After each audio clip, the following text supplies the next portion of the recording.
சோழன் பயங்கரமா அழுதுட்டு இருக்காரு. ஐயோ! அண்ணனுக்கு ஏதாவது ஆயிடும்னு சொல்றாரே! அப்படின்னு சொல்லிட்டு ரொம்ப ஃபீல் பண்ணி அழறாரு. இங்க பாருங்க அண்ணனுக்கு எதுவுமே ஆகாது அப்படின்னு சொல்லிட்டு அப்படியே நிலா தோள்ல சாய்ச்சிக்கிறாங்க. தண்ணியெல்லாம் குடுக்குறாங்க. வீட்டுக்கு வராங்க. வீட்டுக்கு வந்த உடனேயே நாங்க போய் சொன்னோம் போலீஸ்ல. அப்புறம் என்னென்னவோ சொல்றாங்க அவங்க அப்படின்னு சொல்லிட்டு அப்படியே சோழன் உட்காந்து வாசல்லயே அழுதுட்டு இருக்காரு. பல்லவன் கிட்ட நிலா போறாங்க. போயிட்டு சொல்றாங்க, "இங்க பாரு பல்லவா கண்டிப்பா அண்ணன் எதுவுமே பண்ணியிருக்க மாட்டாரு. வந்துருவாரு" அப்படின்னு சொல்றாங்க. ஆனா பல்லவன் பயங்கரமா அழறாரு. அவங்க அப்பா அப்படி சொல்றாரு, "ஆமா அவன் கூட வேலை செய்றான்ல, அவங்களோட அந்த தங்கச்சி ஏதோ அந்த பொண்ண ஏதாவது கூட்டிட்டு போயிருக்க போறான். போய் பாருடா" அப்படின்னு சொல்றாரு.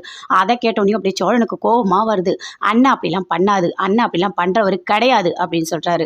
"சரிடா, நீ போய் அவங்க வீட்ல ஒரு வாட்டி போய் பார்த்துட்டு வாடா" அப்படின்னு அவங்க அப்பா சொல்றாரு.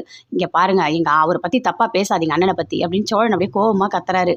அங்கருந்து நிலா வராங்க. வந்து கிட்ட வந்து பேசுறாங்க. "இங்க பாருங்க, நீங்க வந்துட்டு எங்கேயாவது போய் தேடி பாருங்க" அப்படின்னு சொல்லிட்டு. அதே மாதிரி இவரு ஒரு மாரி டென்ஷன் ஆகுறாரு. அப்படியே சரி நான் போயிட்டு வரேன் அப்படின்னு சொல்லிட்டு பாண்டியன் அங்கருந்து அப்படியே போறாரு. பாண்டி போயிட்டு பார்க்கறதுக்காக போறாரு. அதே மாரி சோழனும் சொல்றாரு, "சரி நானும் போய் பார்க்குறேன்" அப்படின்னு சொல்லிட்டு. அப்போ ஒரு செகண்ட் யோசிக்கிறாரு. ஆமா, அண்ணன் கூட வேலை செய்றவங்கள பார்த்தோம். அண்ணன காணோம்னு சொன்னோம். ஆனா, அவங்க மூஞ்சில ஒரு பதட்டமே இல்ல. அப்படியே அமைதியா தானே இருந்தாரு. ஒரு வேளை அண்ணன் அங்க போயிருக்குமோ? சரி நான் போய் பார்க்குறேன் அப்படின்னு சொல்லிட்டு அங்கருந்து அப்படியே சோழன் போறாரு. போயிட்டு அப்படியே கதவு தட்டுறாரு. கதவு ஓப்பன் பண்றாங்க. அப்படியே உள்ள வராரு தள்ளிக்கிட்டு அப்படியே சோழன். வந்த உடனே பார்த்தா அண்ணன் அப்படியே பார்க்குறாரு. அப்போ அவங்க தங்கச்சி வந்து தோசை சுட்டு குடுத்துட்ருக்காங்க. அப்படியே சாப்பிடுறாரு.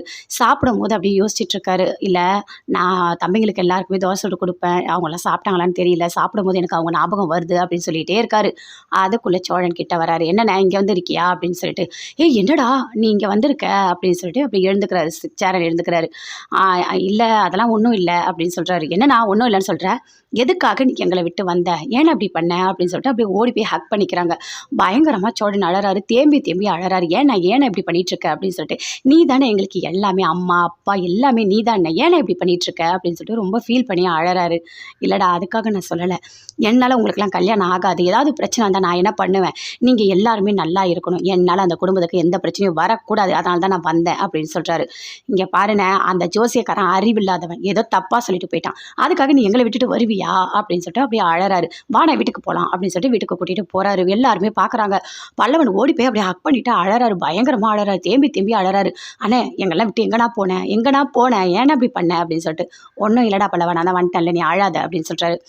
நிலா எல்லாருமே சேர்ந்து கேட்குறாங்க. "எங்க போனீங்க? எதுக்காக நீங்க சொல்லாம கொள்ளாம போனீங்க? அந்த ஜோசியக்காரன் ஏதோ அறிவில்லாம சொல்லிட்டான். அதுக்காக நீங்க எங்கள விட்டு போயிடுவீங்களா?" அப்படின்னு சொல்லிட்டு ரொம்ப ஃபீல் பண்ணி அப்படியே அழறாங்க எல்லாருமே. அப்ப அவங்க அப்பாவும் அப்படியே பார்க்குறாரு. எதுவுமே பேசவே இல்ல. "இல்ல அதெல்லாம் ஒண்ணும் இல்லப்பா. அ என்னால அந்த வீட்டுக்கு எந்த பிரச்சனையும் வரக்கூடாது. என் அண்ணன் தம்பிங்க எல்லாருமே நல்லா இருக்கணும்" அப்படின்னு சொல்றாரு. "இங்க பாருண்ணே, நீ இல்லன்னா மட்டும் தான் நாங்க நல்லா இருக்க மாட்டோம். நீ எப்பவுமே எங்க கூட தான் இருக்கணும். எங்கள விட்டுட்டு போனோனு உனக்கு எப்படிண்ணா மனசு வந்தது? ஏண்ணே நீ இப்படி பண்ற? ஒரு நிமிஷம் உன்ன பிரிஞ்சு எங்களால இருக்கவே முடியல. இனிமே நீ அப்படிலாம் யோசிக்கவே கூடாது. சரியா? நீ எங்கேயுமே போகக்கூடாது" அப்படின்னு சொல்லிட்டு எல்லாருமே சேர்ந்து அப்படியே ஹக் பண்ணிட்டு அழறாங்க. பயங்கரமா அழறாங்க. அப்படியே பார்க்குறாரு. சேரனோட அப்பா பார்த்துட்டு, "ஆமா, நான் தான் சொன்னேன்ல இவன் வந்துருவான்னு சொல்லிட்டு. எப்படி அழுவுறாங்க பாரு" அப்படி சொல்லிட்டு அப்படியே பார்த்துட்டு அங்கேருந்து அப்படியே போறாரு. "அப்பா எப்படிலாம் பேசினாரு தெரியுமா?" அப்படின்னு சொல்றாரு சோழன். "அவருக்கு வேற வேலை இல்ல விட்றா. அதெல்லாம் பெருசா எடுத்துக்காத" அப்படின்னு சேரன் சொல்றாரு. "இங்க பாருங்கண்ணே, சத்தியம் பண்ணுங்க. இனிமே வீட்ட விட்டு வெளிய போக மாட்டேன். சத்தியம் பண்ணுங்க" அப்படின்னு சொல்லிட்டு நிலா கேட்குறாங்க. "இல்லப்பா, இங்க பாருங்க தயங்காதீங்க. சத்தியம் பண்ணுங்க. நீங்க போகக்கூடாது" அப்படின்னு நிலா சொல்றாங்க. "இல்லப்பா இனிமே நான் போக மாட்டேன்" அப்படின்னு சொல்லிட்டு சேரன் நிலா கிட்டங்க சொல்லிட்டு இருக்காரு அப்படியே.